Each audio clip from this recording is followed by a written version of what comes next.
আসসালামু আলাইকুম প্রিয় দর্শক, অন্য মঞ্চের আলাপচারিতায় আপনাদের সকলকে আমন্ত্রণ জানাচ্ছি।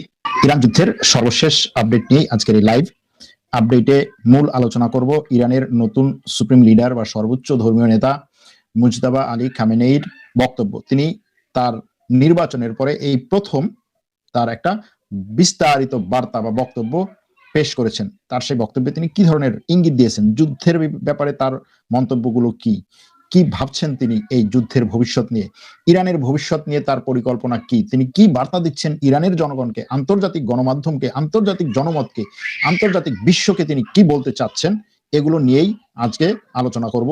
শুরুতেই আপনাদেরকে একটা নতুন খবর, একেবারে লেটেস্ট খবর, সেটা হচ্ছে ভারতের প্রধানমন্ত্রী নরেন্দ্র মোদী টুইট করে বলেছেন যে তিনি ইরানের প্রেসিডেন্ট মাসুদ পেজেশকিয়ানের সাথে ফোনে কথা বলেছেন এবং এই অঞ্চলে যে উত্তেজনা, যে যুদ্ধ চলছে সেটা নিয়ে তিনি তার যথেষ্ট গভীর উদ্বেগ প্রকাশ করেছেন এবং তিনি বলেছেন যে এই অঞ্চলে সাধারণ জনগণের বাড়িঘরে যে আঘাতগুলো হচ্ছে এগুলো কোনোভাবেই হওয়া উচিত না এবং এখানে আসলে ভারত চায় শান্তি আর স্থিতিশীলতা, সেটার জন্য ডিপ্লোম্যাসি এবং ডায়ালগের দরকার, এই কথা তিনি বলেছেন। তবে তিনি যে কথাটি বলেন নাই তার এই বক্তব্যে, সেটা হচ্ছে অবশ্যই ভারত ইরানের কাছ থেকে ভারতের তেলের ট্যাঙ্কারগুলো যেন ইরানের উপর থেকে ইরান যেন সেগুলোর উপরে আক্রমণ না করে সে বিষয়ে আলোচনা করেছেন। এটা ধারণা করা যায়, হয়তো এটার ফলাফল আমরা পরবর্তীতে জানতে পারবো। এছাড়াও এর বাইরে যে জিনিসগুলো আছে এখনো পর্যন্ত যেগুলো জানা যাচ্ছে সেটা হচ্ছে যে এই পর্যন্ত কমপক্ষে 18টা জাহাজে আক্রমণ করা হয়েছে। 18টা জাহাজে হরমুজ প্রণালী এবং এই হরমুজ প্রণালীর আশেপাশে যে দেশগুলো, ইরান এ পর্যন্ত 18টা জাহাজে আক্রমণ করেছে। যেই জাহাজগুলোর কতগুলো হচ্ছে হরমুজ প্রণালী পার হয়ে যেতে চেয়েছিল, আর কতগুলো হচ্ছে আমেরিকা এবং ইসরায়েলের জাহাজ। মূলত সেই 18টা জাহাজের এখানে জাহাজগুলোর নাম এবং জাহাজগুলোর লোকেশন। 3টা জাহাজে আক্রমণ করা হয়েছে কুয়েত এবং ইরাকের একেবারে সে জলসীমার কাছাকাছি জায়গায়। একটা জাহাজে আক্রমণ করা হয়েছে বাহরাইনের পোর্টে, আর 3টা জাহাজে আক্রমণ করা হয়েছে দুবাইয়ের কাছাকাছি কিছু জায়গায়। এরপরে বাকি জাহাজগুলো মূলত হরমুজ প্রণালী এবং হরমুজ প্রণালীর আশেপাশে। এই জাহাজ এর বাইরেও 2-3টা জাহাজে আক্রমণ করা হয়েছে ওমানে, অর্থাৎ হরমুজ প্রণালী থেকে বের হওয়ার পরে বা হরমুজ প্রণালীর বাইরে ওমানের জলসীমার কাছে আক্রমণ করা হয়েছে এই জাহাজগুলোতে। এবং এখানে বলা হয়েছে ইরানের পক্ষ থেকে যে এই জাহাজগুলো হরমুজ প্রণালী পার হওয়ার সময় অনেকগুলো তাদের কথা শোনে নাই, আর অনেকগুলো হচ্ছে আমেরিকা এবং ইসরায়েলের জাহাজ বা ইসরায়েলের তেল বহন করে নিয়ে যাচ্ছিল, ইসরায়েলের দিকে তেল বহন করে নিয়ে যাচ্ছিল আমেরিকা এবং ইসরায়েলের দিকে। এখন এবারে আসি আমরা এই নতুন যে সর্বোচ্চ ধর্মীয় নেতা মুজতাবা খামেনেই তার বক্তব্য নিয়ে, কারণ আজকের মূল আলোচনা সেটাই। কিছুক্ষণ আগে তার বক্তব্য এসেছে। অনেকের কথা ছিল যে মুজতাবা খামেনেই এখনো পর্যন্ত কেন বক্তব্য দিচ্ছেন না, তার কোনো টেলিভিশনে আসছেন না, জনগণকে কিছু বলছেন না, জনগণ তার প্রতি তাদের আস্থা প্রকাশ করছে কিন্তু তিনি জনগণের উদ্দেশ্যে কিছু বলছেন না। পরবর্তীতে খবর এসেছিল যে তিনি আহত হয়েছেন এবং আক্রমণের প্রথম দিনই তিনি আহত হয়েছেন, এরকম খবর এসেছিল। তিনি চিকিৎসাধীন আছেন। সেই আহত হওয়ার খবরটাকে আবার অনেকে যে 2-1 দিনের আক্রমণে হয়তো আহত হয়েছেন, মানে সে ধর্মীয় নেতা নির্বাচিত হওয়ার পর আহত হয়েছেন, বিষয়টা সেরকম না। তিনি এই নেতা নির্বাচন হওয়ার আগেই আহত হয়েছেন এবং তিনি নিজেই বলেছেন যে ইসরায়েল যে আক্রমণ করেছে সেই আক্রমণে তার স্ত্রী, তার বোন, বোনের মেয়ে এবং আরেক বোনের জামাই এরা নিহত হয়েছে, এটা তিনি বলেছেন। খুব সম্ভবত তারা এক কাছাকাছি জায়গায় ছিল সেখানে। তার এই বক্তব্য, এই প্রথম বক্তব্য, এবং তার এই প্রথম বক্তব্য বা তিনি এটাকে বার্তা হিসেবে ইরানের গণমাধ্যমের কাছে প্রেরণ করেছেন এবং তিনি বলেছেন যে আমি আমার নির্বাচনের খবরটা, আমাকে যে নির্বাচিত করা হয়েছে এটা আমি অন্যান্য 5 জন ইরানি জনগণের মতো রাষ্ট্রীয় টেলিভিশনে বা রাষ্ট্রীয় গণমাধ্যমেই জানতে পেরেছি। এটা হলো তার কথা। তার বক্তব্য শুরু হয়েছে তিনি বক্তব্যের শুরুতেই বিপ্লবী নেতা আয়াতুল্লাহ আলী খামেনেইর মৃত্যুতে শোক প্রকাশ করেন এবং ইমাম মাহদির কাছে তিনি দোয়া কামনা করেন। তিনি আরেকটা জিনিস বলেন যে তিনি দোয়া করেন যে ইমাম মাহদি যেন খুব দ্রুত আসে, খুব দ্রুত হচ্ছে তার প্রকাশ ঘটে। আশা হচ্ছে ইরান বিশ্বাস করে যে ইমাম মাহদি অলরেডি এসেছিলেন, তিনি আবার গোপনে চলে গেছেন, নতুন করে তার প্রকাশ ঘটবে। সুতরাং তিনি ইমাম মাহদির কাছে দোয়া প্রার্থনা করেন যে ইমাম মাহদি যেন তাদের জন্য দোয়া করে, এই পরিস্থিতিতে ইরান যেন বিজয় অর্জন করে এবং ইমাম মাহাদি যেন খুব দ্রুত প্রকাশ্যে আসেন। এরপরে তিনি বলছেন যে বিশেষজ্ঞ পরিষদের ভোটের মাধ্যমে নেতৃত্বের দায়িত্ব পাওয়ার বিষয়টি আমি জনগণের মতোই রাষ্ট্রীয় সম্প্রচারের মাধ্যমে জানতে পেরেছি। ইমাম খোমেনি এবং খামেনেই এই দুজনের মতো মহান নেতারা যেই আসনে বসেছেন সেই আসনে বসা তার জন্য অত্যন্ত কঠিন একটা দায়িত্ব বলে তিনি উল্লেখ করেন। অর্থাৎ তিনি হচ্ছেন ইরানের এই বিপ্লবের পরে ওই আসনে বসা তৃতীয় ব্যক্তি। তিনি বলেন, সাম্প্রতিক সংকটে নেতা এবং সর্বাধিনায়ক ছাড়াই ইরানের জনগণের দৃঢ়তা, সাহস ও উপস্থিতি দেশকে পরিচালিত করেছে এবং শত্রুদেরকে বিস্মিত করেছে। জনগণের শক্তিকে ইরানের এই প্রজাতন্ত্র ব্যবস্থার, ইসলামী প্রজাতন্ত্র ব্যবস্থার মূল ভিত্তি বলে তিনি উল্লেখ করেন। অর্থাৎ জনগণের সকল শক্তির উৎস, এরকম মানে মূল উৎস। এবং জাতীয় ঐক্য বজায় রাখার আহ্বান জানান তিনি, যে বর্তমানে যে জাতীয় ঐক্য ইরানের জনগণ রক্ষা করছে সেটা যেন বজায় থাকে। তিনি কুদুস দিবস 2026 কর্মসূচিতে ব্যাপক উপস্থিতি নিশ্চিত করার আহ্বান জানান। কুদুস দিবস কবে? 15 তারিখ, খুব সম্ভবত 15ই মার্চ। এই 15ই মার্চ ইরানে কুদুস দিবস, আল কুদুস দিবস উদযাপিত হবে এবং তিনি ব্যাপক উপস্থিতি এখানে আহ্বান জানিয়েছেন যে আপনারা সবাই এই ধরনের অনুষ্ঠানে রাস্তায় নেমে আসবেন। খুব সম্ভবত তারাই ডাকে লক্ষ লক্ষ মানুষ ইরানের বিভিন্ন শহরে আসবে। ইরানের সামরিক বাহিনীকে এবং ইরানের সশস্ত্র বাহিনীকে তিনি ধন্যবাদ জানিয়ে বলেন যে শত্রুর বিরুদ্ধে কার্যকর এবং এমন প্রতিরক্ষা অব্যাহত রেখেছে যাতে শত্রু অনুতপ্ত হয়, যাহারে আমি কেন ইরানের উপর আক্রমণ করলাম, ভুলই করলাম, অনুশোচনায় যেন ভোগে, এটা অব্যাহত রেখেছে এবং এটাকে অব্যাহত রাখার আহ্বান জানান তিনি। তিনি আরেকটা জিনিস বলেন যে কৌশলগত চাপ হিসেবে হরমুজ প্রণালী বন্ধ রাখার যে নীতি সিদ্ধান্ত নেওয়া হয়েছে এটাকে অবশ্যই অব্যাহত রাখতে হবে। প্রয়োজনে তার গুরুত্বপূর্ণ কথা যদি হয় তার এই পুরো বক্তব্য থেকে আমার কাছে যেটা মনে হয় সেটা হচ্ছে এটা, যে প্রয়োজনে এমন নতুন ফ্রন্ট খোলার প্রস্তুতি নেওয়া দরকার বা প্রস্তুতি নেওয়া হয়েছে যেখানে শত্রুর অভিজ্ঞতা কম এবং শত্রুর দুর্বলতা বেশি। এই যে নতুন ফ্রন্ট খোলার প্রস্তুতি নিচ্ছে এটা আসলে কোথায়, কোনটা, এটা নিয়ে এখন জল্পনা কল্পনা চলবে। যে ইরানের সর্বোচ্চ ধর্মীয় নেতা বলছে যে আমরা এই যুদ্ধে নতুন ফ্রন্ট খোলার প্রস্তুতি নিয়েছি অলরেডি, যেখানে শত্রুর অভিজ্ঞতা কম। শত্রুকে আমেরিকা, ইসরায়েল, তাদের অভিজ্ঞতা কম এবং তাদের দুর্বলতা বেশি। কোনটা সেই ফ্রন্ট? সেটা কি কোন ধরনের হচ্ছে সাইবার অ্যাটাক, নাকি নতুন কোন দেশে আক্রমণ, নাকি নতুন কোন দেশকে এই যুদ্ধে জড়িত করে তারপরে হচ্ছে ইসরায়েল আমেরিকার স্থাপনাগুলোর উপর আক্রমণ হতে পারে? সেটা কি ইয়েমেনকে নতুন করে এটার সাথে যুক্ত করা, অর্থাৎ হুথিদেরকে যুক্ত করা? হুথিদের ব্যাপারে তো তাদের শত্রুদের অভিজ্ঞতা কম না এবং তারা দুর্বল না। তাদের দুর্বলতা কোন জায়গায় বেশি? হরমুজ প্রণালীর কথা যদি বলা, এটা তো নতুন ফ্রন্ট না, এটা তো অলরেডি ব্যবহার করা হচ্ছে। সুতরাং তার এই নতুন ফ্রন্টের কথাটা কি, এটা একটা বড় ধরনের বার্তা, নতুন ফ্রন্ট খোলার প্রস্তুতি। তিনি বলেছেন যে প্রতিরোধ অক্ষের দেশগুলোকে তিনি ইরানের সেরা বন্ধু হিসেবে উল্লেখ করেছেন। তারা কারা? ইয়েমেন, হিজবুল্লাহ, ইরাকের প্রতিরোধ বাহিনী, তাদেরকেও তিনি প্রশংসা করেন। যেমন ইয়েমেনকে তিনি সরাসরি রাষ্ট্র হিসেবে সেরা বন্ধু বলতে পারেন, ইরাককে রাষ্ট্র হিসেবে সেরা বন্ধু বলতে পারেন, কারণ ইরাক এখনো পর্যন্ত ইরানের বলয়ে আছে। আর হিজবুল্লাহ থাকলেও লেবানন এখন ইরানের বলয়ে নাই। তিনি এই হুথি, হিজবুল্লাহ এবং ইরাকি প্রতিরোধ বাহিনীর ভূমিকার ভূয়সী প্রশংসা করেন। সাম্প্রতিক হামলায় নিজের পরিবারের কয়েকজন সদস্য, স্ত্রী, বোন, ভাতিজা এবং আরেক বোনের স্বামী নিহত হয়েছে বলে তিনি জানান। তিনি বলেন, নিহত প্রত্যেকটি ইরানের নাগরিকের রক্তের প্রতিশোধ নেওয়া হবে এবং শিশুদের হত্যার ঘটনাকে বিশেষ গুরুত্ব দেওয়া হবে। আমেরিকা এবং ইসরায়েলের হামলায় ক্ষতিগ্রস্ত ইরানিদের বিনামূল্যে চিকিৎসা এবং তাদের আর্থিক ক্ষতিপূরণেরও নির্দেশ দিয়েছেন তিনি। আঞ্চলিক যে দেশগুলো আছে তাদেরকে সতর্ক করেন। তিনি বলেন যে ইরানের চারিদিকে প্রায় ইরানের সীমান্ত আছে অনেকগুলো দেশের, প্রায় 17-18টা দেশের। সুতরাং তার কথা হচ্ছে আমাদের প্রতিবেশী দেশের কোনোটাই আমাদের শত্রু না এবং প্রতিবেশী দেশের কোনোটাই আমাদের আক্রমণের লক্ষ্যবস্তু না। তবে তাদের ভূখণ্ডে থাকা মার্কিন সামরিক ঘাঁটি থেকে যদি ইরানের উপরে হামলা হয় তাহলে আমরা সেই ঘাঁটিগুলোকে আক্রমণ করব, কিন্তু ওই স্বাগতিক দেশকে সরাসরি আক্রমণ করা হবে না, এটা তিনি বলেন। আর তিনি আরেকটা কথা বলেন যে এই আরব দেশগুলো, সরাসরি আরব দেশগুলোর কথা বলে না, কিন্তু তিনি বলছেন যে যুক্তরাষ্ট্র বিভিন্ন দেশকে নিরাপত্তা দেওয়ার যে দাবি করে, যে তোমার দেশে আমি সামরিক ঘাঁটি গাড়বো আর তোমাকে নিরাপত্তা দেব, এই যে দাবিটা করে এটা যে মিথ্যা দাবি সেটা কিন্তু অলরেডি প্রমাণ হয়ে গেছে। সুতরাং ওই সমস্ত দেশের এই ঘাঁটিগুলো দ্রুত বন্ধ করার আহ্বান জানান তিনি। তার বক্তব্যের শেষের দিকে তিনি শহীদ নেতার প্রতি শ্রদ্ধা জানান এবং আবারও ইমাম মাহাদির প্রতি তাকে দোয়ার আহ্বান জানান যে ইমাম মাহাদি যেন তাদের জন্য দোয়া করেন এবং এই অবস্থা থেকে যত দ্রুত সম্ভব বিজয়ের সাথে তারা যেন বেরিয়ে আসতে পারেন। আর তিনি আরো দোয়া করেন যে যত দ্রুত সম্ভব ইমাম মাহাদি যেন প্রকাশ পায়, অর্থাৎ ইমাম মাহাদি আসেন দুনিয়ার কোথাও, তিনি যেন প্রকাশ পান। এই কথা হচ্ছে তার এই বক্তব্যের মূল যে কথা সেগুলো।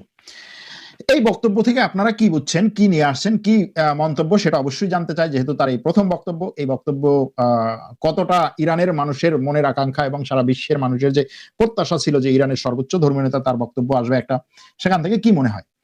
এরপরে আমরা যাব আজকে সর্বশেষ তার এই বক্তব্যের পরে কি কি কথাবার্তা আসছে, কি কি আক্রমণ হচ্ছে, কোথায় কি ঘটছে সেগুলো। একটু আগে একটা খবর এসেছে যুক্তরাষ্ট্র থেকে। মার্কিন যুক্তরাষ্ট্রের মিশিগান অঙ্গরাজ্যে অবস্থিত একটা ইহুদি সিনাগগে বা ইহুদিদের প্রার্থনালয়ে বড় ধরনের গোলাগুলির ঘটনা ঘটেছে। অজ্ঞাত এক হামলাকারী প্রথমে তার গাড়ি দিয়ে সিনাগগের ভবনে ধাক্কা দেয়, মানে গাড়ি আঘাত লাগে সিনাগগের ভবনে। এরপরে সে ভেতরে প্রবেশ করে গুলি চালাতে শুরু করে। হতাহতের সংখ্যা এখনো জানা যায়নি। পুলিশ হামলাকারীকে ধরতে অভিযান চালাচ্ছে। আমি আজকে সকালবেলা বলেছিলাম যে হচ্ছে ফলস ফ্ল্যাগ অপারেশন বিভিন্ন দেশে হতে পারে, বিভিন্ন জায়গায় হতে পারে। ইহুদিদের ধর্মীয় উপাসনালয় হতে পারে, ইসরায়েলের বা আমেরিকার বিভিন্ন দূতাবাসে হতে পারে। এরকম ধরনের ফলস ফ্ল্যাগ অপারেশনের মাধ্যমে তারা যে এই ব্যাপক পরিমাণে হত্যাযজ্ঞ চালাচ্ছে এবং সারা বিশ্বের মানবতা যে তাদের বিরুদ্ধে যাচ্ছে, সেটার বিরুদ্ধে আবার কিছুটা সিম্প্যাথি কামাই করার জন্য এই ধরনের ঘটনা ঘটতে পারে। আমরা অবশ্যই চাই না যে তাদের এই আক্রমণ, ইরানে তারা যে কাজটি করেছে সেটার যে মূল যে মনোযোগ যেখানে, সেখান থেকে মনোযোগ ডাইভার্ট করে অন্য কোনো জিনিস এটার সাথে যুক্ত করুক কেউ, হোক সেটা মুসলমানদের নামে, হোক সেটা ইরানের পক্ষের নামে। এটা আসলে আমরা কোনোভাবেই চাইবো না। ইরানের ফার্স সংবাদ সংস্থা বলছে যে মরহুম সর্বোচ্চ নেতা আলী খামেনেইর স্ত্রী বেঁচে আছেন। তার মৃত্যুর খবর চাউর হয়েছিল, তার মৃত্যুর খবর প্রচার হয়েছিল। সেই খবরটি সঠিক না, এটা বলছে ইরানের ফার্স নিউজ এজেন্সি। সৌদি আরবে মার্কিন ঘাঁটি লক্ষ্য করে ইরানের ক্ষেপণাস্ত্র হামলা শুরু হয়েছে। এই যে মুজতবা খামেনেই প্রথম বক্তব্যটি দিলেন, তার এই বক্তব্যের পর ব্যাপক পরিমাণে আবার নতুন করে ইরান থেকে হামলা শুরু হয়েছে। সেই হামলার মধ্যে আছে সৌদি আরবের মার্কিন ঘাঁটিকে লক্ষ্য করে হামলা, সৌদি আরবের সাইবাহ তেল ক্ষেত্রকে লক্ষ্য করে ড্রোন হামলা, এরপরে হচ্ছে এর বাইরে আছে হচ্ছে কোন দেশের উপরে, দাঁড়ান একটুখানি দেখে নিই, না দেখে তো আসলে বলা সম্ভব না। ইসরায়েলের উপরে হামলা, ইসরায়েলের বিভিন্ন স্থাপনায় হামলা, মানে আক্রমণ আর কি। এই ধরনের আক্রমণগুলো শুরু করেছে ইরান। ইরানের বিপ্লবী গার্ড ইসরায়েল এবং মার্কিন ঘাঁটিকে লক্ষ্য করে খেইবার শেখান, এমদাদ, গাদর এবং ফাতা ব্যালিস্টিক ক্ষেপণাস্ত্র নিক্ষেপের ফুটেজ প্রকাশ করেছে আজকে। এর বাইরে হরমুজ প্রণালীতে তেলের ট্যাঙ্কারগুলোকে পাহারা দেওয়ার জন্য উপসাগরীয় দেশগুলো বারবার অনুরোধ করলেও মার্কিন যুক্তরাষ্ট্র তা প্রত্যাখ্যান করেছে। কি বুঝলেন? হ্যাঁ, কি বুঝলেন? মার্কিন যুক্তরাষ্ট্র বলেছিল, অর্থাৎ ট্রাম্প বলেছিল যে এই তোমরা এত টেনশন করো না, আর হরমুজ প্রণালী থেকে তেলের জাহাজ যাবে মানে তেলের জাহাজ উপরে ইরান কি আক্রমণ করবে? আমি আমার যুদ্ধ জাহাজ দিয়ে হচ্ছে সেই তেলের জাহাজকে পাহারা দেবো। আমার যুদ্ধ জাহাজ, আমার নৌবাহিনী হচ্ছে বিশ্বের 1 নম্বর নৌবাহিনী, এর সামনে তো কেউ দাঁড়াতেই পারে না। কিসের কি ওই ইরানের কি বলে ওই ইরানের ওই মিসাইল আর হচ্ছে ইরানের ওই বিপ্লবী গার্ডের ওই ছোট ছোট জাহাজ মাছ, এগুলো কিছু দাঁড়াতে পারবে না আমার নৌবাহিনীর সামনে। আমার নৌবাহিনী দেখলেই তোরা পালাই যাবে। অথচ এখন খবর আসছে কি, ওয়াল স্ট্রিট জার্নাল বলছে যে আসলে আমেরিকার রাষ্ট্রপতি খালি মুখেই বলেছে, সে এই ধরনের কোনো পদক্ষেপই নেয় নাই। এমনকি আরব দেশগুলো পর্যন্ত বলেছে আমেরিকাকে, যে আমেরিকা তোমার তো এত বড় নৌবাহিনী আছে, তুমি একটা কাজ করো, এই তেলের ট্যাঙ্কারগুলোকে আমার পোর্টগুলো থেকে যে ট্যাঙ্কারগুলো বেরোচ্ছে সেই ট্যাঙ্কারগুলোকে তুমি একটা নৌবাহিনীর মাধ্যমে নিরাপত্তা দাও, গার্ড দাও। আমেরিকা, মার্কিন যুক্তরাষ্ট্র সেই অনুরোধ বারবার প্রত্যাখ্যান করেছে। সৌদি আরব, কাতার, কুয়েত আর আমিরাত এরা মিলে যে অনুরোধ করেছে আমেরিকার কাছে, আমেরিকা পর্যন্ত দূরে, এইগুলো আমাদের দ্বারা হবে না। বিষয়টা বুঝছেন? কার খেলা, কোন লেভেলে চলে ভাই, এই জায়গায় বোঝা অনেক কঠিন। দুবাইয়ের বুর্জ আল খলিফার কাছে আরব আমিরাতের হেলিকপ্টার ইরানের একটা শাহেদ 136 ড্রোন ভূপাতিত করেছে। লেবাননের রাজধানী বৈরুতে একটা আবাসিক ভবনে ইসরায়েল বিমান হামলা চালিয়েছে আজকে। সৌদি আরব জ্বালানি স্থাপনাগুলো রক্ষার জন্য ড্রোন ইন্টারসেপ্টর কিনতে ইউক্রেনের সাথে আলোচনা করছে। তার মানে হচ্ছে ওই যে ইউক্রেনের রাষ্ট্রপতি জেলেনস্কি যে হচ্ছে তার এই ড্রোন ছাতা নিয়ে, মানে ড্রোন রক্ষার যে ছাতা, বিশেষ ছাতা নিয়ে যে মধ্যপ্রাচ্যে যাওয়ার পরিকল্পনা করেছিলেন, সেটা মোটামুটি কিছুটা সফলতার মুখ দেখছে।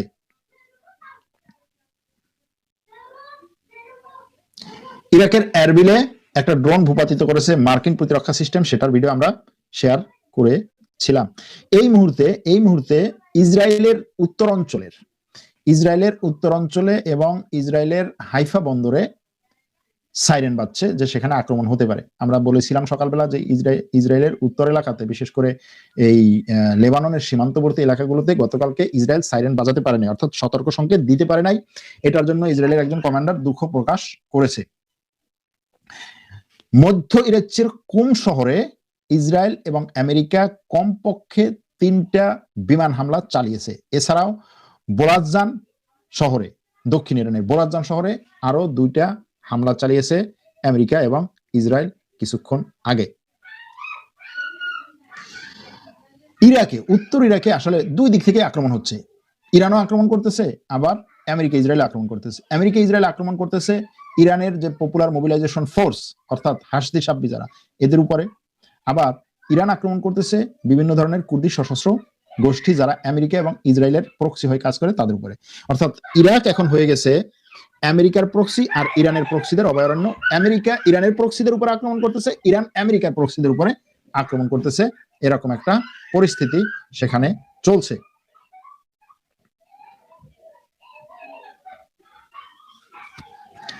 আমেরিকার বিভিন্ন জায়গায় এই ধরনের গোলাগুলি চলছে, ভার্জিনিয়াতে চলছে, আরো বিভিন্ন জায়গায় চলছে। দেখেন,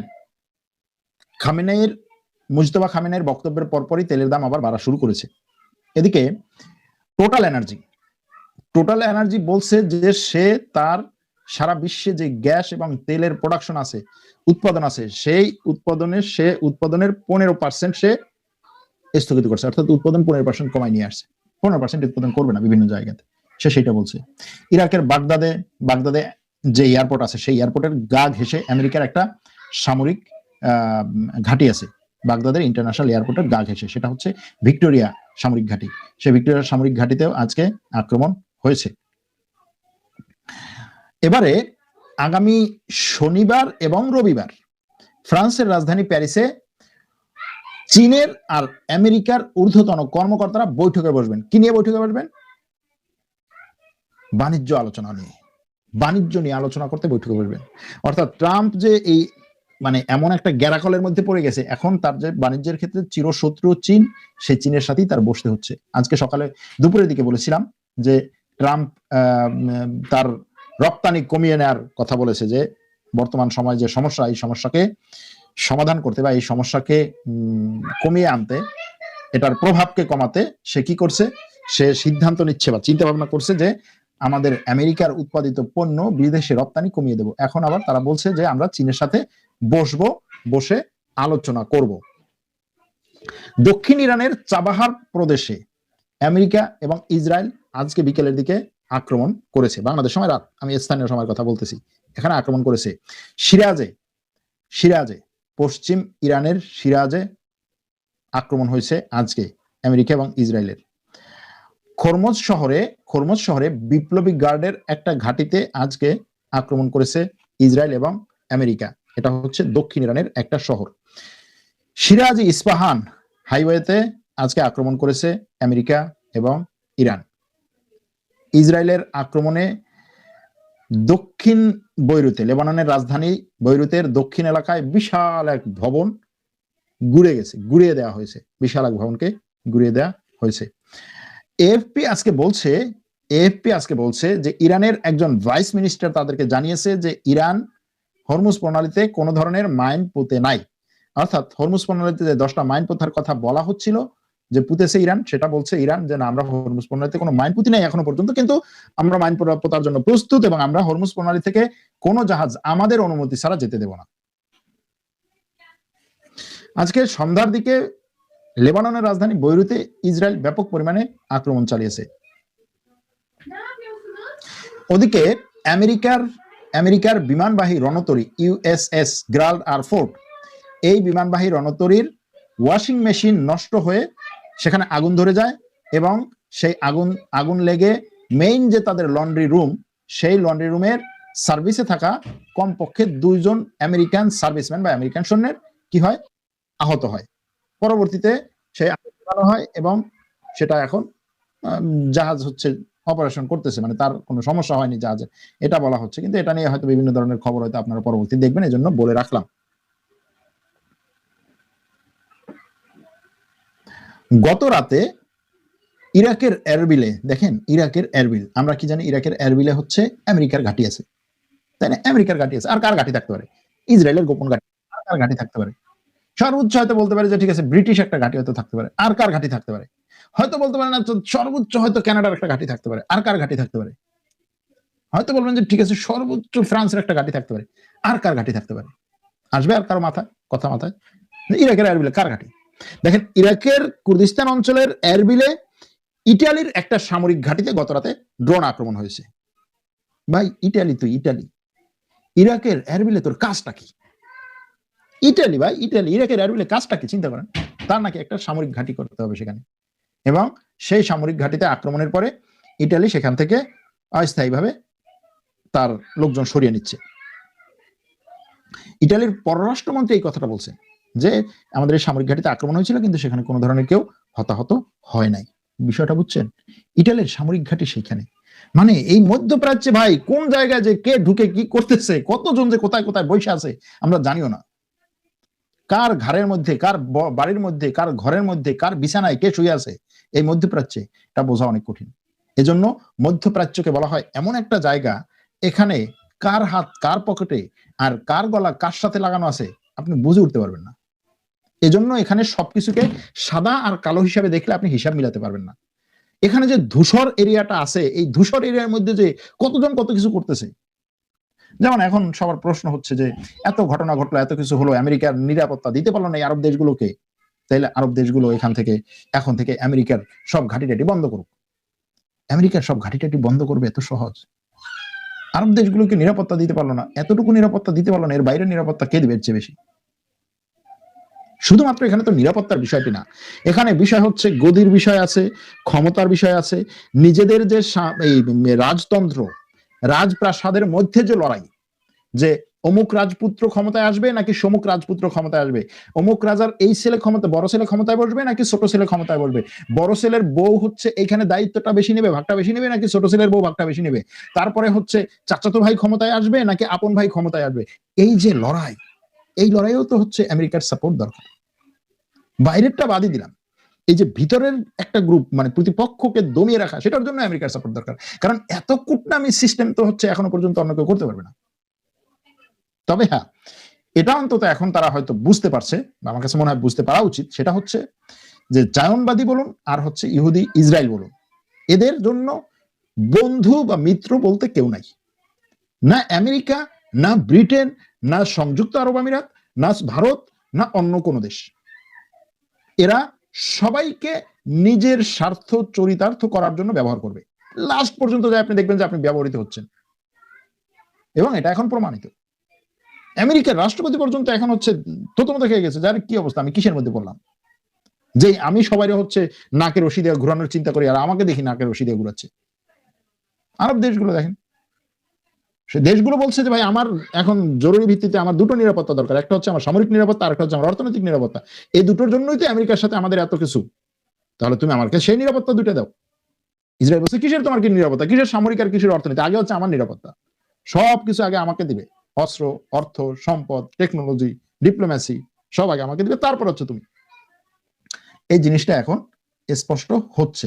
তবে যুদ্ধের সার্বিক পরিস্থিতি যদি মূল্যায়ন করতে হয়, ইরান অ্যাসিমেট্রিক যুদ্ধ শুরু করেছে, এবং ইরানের এই অ্যাসিমেট্রিক যুদ্ধের বিরুদ্ধে আমেরিকা ইসরায়েল মধ্যপ্রাচ্যকে নিয়ে কতটা আগাবে, কোন দিক দিয়ে আগাবে সেটা দেখার বিষয়। ক্যাপাসিটি যে একেবারে তাদের নাই বিষয়টা সেরকম না, কিন্তু সমস্যা হচ্ছে তারা অপ্রস্তুত একটা যুদ্ধে ঢুকেছে ট্রাম্পের কারণে। বিষয়টা হচ্ছে এখানে অপ্রস্তুত একটা যুদ্ধে ঢুকেছে। এখন বলতে পারেন যে ভাই এই যুদ্ধের জন্য তো তারা 6 মাস ধরে প্রস্তুতি নিয়েছিল, 6 মাস ধরে প্রস্তুতি নিয়েছিল, কিন্তু সেই প্রস্তুতি এই ইসরায়েলের প্রধানমন্ত্রী তাদেরকে যেইভাবে বুঝিয়েছে সেইভাবে। এখন এই যুদ্ধ যদি দীর্ঘমেয়াদে চলে, তাহলে এই যুদ্ধ দীর্ঘমেয়াদে চললে এখান থেকে ক্ষতিগ্রস্ত হবে, সবচেয়ে বড় ক্ষতিগ্রস্ত হবে মধ্যপ্রাচ্যের দেশগুলো দীর্ঘমেয়াদে চলে, এবং এইভাবে যদি চলে মধ্যপ্রাচ্যের দেশগুলো, কারণ একটা সময় পরে তাদেরকে নিজেদের স্বার্থে হলেও, নিজেদের অর্থনৈতিক এবং সামরিক স্বার্থে হলেও এই যুদ্ধের মধ্যে তখন তাদেরকে ঢুকে পড়তে হবে। তারা এখন পর্যন্ত ঢুকে নাই, আর সেটা হলে তারা বড় ধরনের ক্ষতির সম্মুখীন হবে। সেটা না হলেও অলরেডি তারা বড় ধরনের ক্ষতির সম্মুখীন হয়েছে। তাদের নিজেদের কোনো যুদ্ধ না, নিজেদের রাষ্ট্রের নিরাপত্তার জন্য, স্বাধীনতার জন্য, সার্বভৌমত্বের জন্য কোনো যুদ্ধ না, নিজেদের উপরে আগে আসা আক্রমণের কারণে কোনো যুদ্ধ না, নিজেরা এই যুদ্ধ পরিচালনা করছে না, নিজেরা এই যুদ্ধে সরাসরি সামরিক বাহিনী দিয়ে যুক্ত নাই, কিন্তু সবচেয়ে ক্ষতির সম্মুখীন হচ্ছে তারা। তাদের অর্থনীতি, তাদের সামাজিক নিরাপত্তা, মানুষের জানমালের নিরাপত্তা। এরপরে দ্বিতীয় এই যুদ্ধে ক্ষতির সম্মুখীন হচ্ছে আমেরিকা। কোন দিক দিয়ে? যদি এই যুদ্ধ দীর্ঘমেয়াদে চলে, এবং সেই দীর্ঘমেয়াদে চলার কারণে, কারণ দীর্ঘমেয়াদে চলা মানেই হচ্ছে এই যুদ্ধ আমেরিকার পরিকল্পনা মতো যাচ্ছে না। এই যুদ্ধ যত দীর্ঘায়িত হবে ততই ধরতে হবে আমেরিকার পরিকল্পনা মতো যাচ্ছে না। কার পরিকল্পনা মতো যাচ্ছে সেটা ভিন্ন জিনিস। বলতে পারেন যে এটা কি তাহলে ইরানের পরিকল্পনা মতো যাচ্ছে? না, ইরানের পরিকল্পনা মতো যাচ্ছে না হয়তোবা, কিন্তু যুদ্ধটাকে দীর্ঘায়িত করতে পারা, যেমন যখন ধরেন আপনি আপনার মানে কি বলে আপনি আপনার প্রতিদ্বন্দ্বীর সাথে লড়াই করতেছেন, রেসলিং অথবা মল্লযুদ্ধ করতেছেন, আপনি যেই প্রতিদ্বন্দ্বী আপনার পরিকল্পনা করতেছে যে জাস্ট হচ্ছে ঘুরিয়ে আপনার উপরে এমন দুটো ঘুষি মারবে যে আপনি দুই ঘুষিতে চিত হয়ে পড়ে যাবেন, সে বিজয় অর্জন করে চলে যাবে। সেই প্রতিদ্বন্দ্বীকে আপনি যদি বহুক্ষণ ধরে খেলিয়ে নিতে পারেন, এবং সে যে পরিকল্পনা করতে যে আপনাকে দুটো মারবে আপনি পড়ে যাবেন, সেটা যদি না হয়, এবং সে আপনাকে নিয়ে যে পরিকল্পনা করতেছে সেই যে পরিকল্পনা সে আগে করে আসছে সেই মানে বাতিল হয়ে যায়, সেই পরিকল্পনা যদি অকার্যকর হয় এবং তার ওই খেলার মধ্যে যদি নতুন করে পরিকল্পনা করতে হয়, তখন সে দুই দিক থেকে ক্লান্ত হবে। একটা হচ্ছে সে শারীরিকভাবে ক্লান্ত হবে, আর একটা হচ্ছে সে মানসিকভাবে ক্লান্ত হবে। এবং আপনি যত দীর্ঘায়িত করতে পারবেন তার এই খেলাটাকে, ততই হচ্ছে আপনি আস্তে আস্তে তাকে দুর্বল, আপনি শক্তিশালী হবেন কিনা সেটা নিজে, কিন্তু তাকে আপনি দুর্বল করতে পারবেন, কারণ সে তো হচ্ছে সুপার পাওয়ার। ঠিক এই যুদ্ধটা এরকম। এজন্য এই যুদ্ধ যত দীর্ঘায়িত হবে মনে করতে হবে যে আমেরিকার পরিকল্পনা মাফিক যাচ্ছে না। আর যদি সেটা না যায়, ট্রাম্পের রাজনৈতিক সমস্যা, দেশের মধ্যে রাজনৈতিক সমস্যা, আমেরিকা এমনিতেই গত 2 বছর ধরে ব্যাপক পরিমাণে অর্থনৈতিক সংকটে, কারণ ইরানের অর্থনৈতিক সংকটের কথা বলেন ভাই, এটা মানে কুমিরের সর্দির ভয় বলে না, এটা তো অর্থনৈতিক সমস্যার মধ্যেই আছে 40 বছর, এবং গত 2 বছরে তো আরো অনেক বেশি। কিন্তু যে তার জনগণকে এবং বিশ্বকে অর্থনৈতিক উন্নতি এবং অর্থনৈতিক স্থিতিশীলতা, অর্থনৈতিক কি বলে এটাকে, মানে উন্নতির শিখর, জীবনের হচ্ছে সুখ আর শান্তি যে দেখিয়েছে, সে যদি ইরানের মতো পরিস্থিতিতে পারে, ইরানের মতো পরিস্থিতি হয়তো পারবে না, কিন্তু সে যদি অর্থনৈতিক সমস্যা পড়ে, তার রাজনৈতিক ভবিষ্যৎ সমস্যা। এমনকি এরকমও হতে পারে যদি এই যুদ্ধ দীর্ঘায়িত হয়, তখন এই মধ্যপ্রাচ্যের দেশগুলো তখন নিজেদের নিরাপত্তার জন্য নতুন কাউকে খুঁজবে। আমেরিকা তো এমনিতেই বলছে যে আমি এই সব এলাকাগুলো থেকে আমার সৈন্য সরিয়ে নিয়ে আমি হচ্ছে আমার উত্তর গোলার্ধে যাব, আমার যে গোলার্ধ, আমেরিকার গোলার্ধ, সেই গোলার্ধে আমি যাবো, সেটা তো সে আগেই বলছে। এখন এই যুদ্ধের কারণে যদি তার সেই উঠে যাওয়াটা এই অঞ্চল থেকে দ্রুত হয়, যে এই অঞ্চলে আমি এত পরিমাণে অস্ত্র দিলাম, এত পরিমাণে রাডার দিলাম, এত পরিমাণে এয়ার ডিফেন্স সিস্টেম দিলাম, এত কিছু দিয়ে এত বছর ধরে যেই জিনিসটা আমি হচ্ছে 30 বছর 40 বছর ধরে তৈরি করেছি, সেই জিনিসটা মাত্র 12 দিনে শেষ হয়ে যাচ্ছে, আবার আমার 40 বছর লাগবে এই জিনিসটা তৈরি করতে। দরকার নাই ভাই, তুই ছেড়ে দে, মাকে দেবাছি, তোর অবস্থায় তুই থাক, আমি চলে যাই। তখন কি হবে? এই মধ্যপ্রাচ্যে একটা পাওয়ার ভ্যাকুয়াম তৈরি হবে, এবং সেই ধরনের পাওয়ার ভ্যাকুয়াম যদি তৈরি হয়, সেই পাওয়ার ভ্যাকুয়াম কে পূরণ করবে? ওই দূর থেকে এসে চীন পূরণ করবে, নাকি রাশিয়া পূরণ করবে, নাকি ভারত পূরণ করবে, নাকি তুরস্ক পূরণ করবে? এটা একটা বড় প্রশ্ন যদি এরকম কিছু হয় দীর্ঘমেয়াদে। বিভিন্ন অ্যাঙ্গেল থেকে আলোচনা করি, আপনারা জানেন যে আমি আলোচনাগুলোতে শুধুমাত্র হচ্ছে দৈনন্দিন যে ঘটনা ঘটে সেটাই না, আপনাদেরকে অ্যাঙ্গেল দেওয়ার চেষ্টা করি, আউট অফ বক্স কিছু চিন্তা ভাবনা, কিছু মানে চিন্তার খোরাক দেওয়ার চেষ্টা করি যে এইভাবে হলে কিরকম হয়, এবং সেগুলো যে একেবারে জাস্ট হচ্ছে কিছু কনস্পিরেসি থিওরি সেটাও না। তো এরকম একটা পরিস্থিতি যদি চিন্তা করেন, তাহলে কি অবস্থা হবে? চিন্তা করেন যে মধ্যপ্রাচ্য তাহলে নতুন করে তার ঢেলে সাজাতে হবে নিজেকে। আর সেটা যদি হয়, তাহলে এই যে মধ্যপ্রাচ্যের এখন শান শওকত, এটাতে একটা ধাক্কা লাগবে। তাহলে আমেরিকা লাভবান হচ্ছে না, মধ্যপ্রাচ্য লাভবান হচ্ছে না, ইরান লাভবান হচ্ছে না। কেন? কারণ হচ্ছে ইরান ক্ষতিগ্রস্ত হচ্ছে। যদি ইরান টিকে যায়, মধ্যপ্রাচ্য থেকে যদি আমেরিকার ঘাটিগুলো সরে যায়, তাহলে এই যুদ্ধে তার যত ক্ষতি হোক সে লাভবান হবে একদিক থেকে।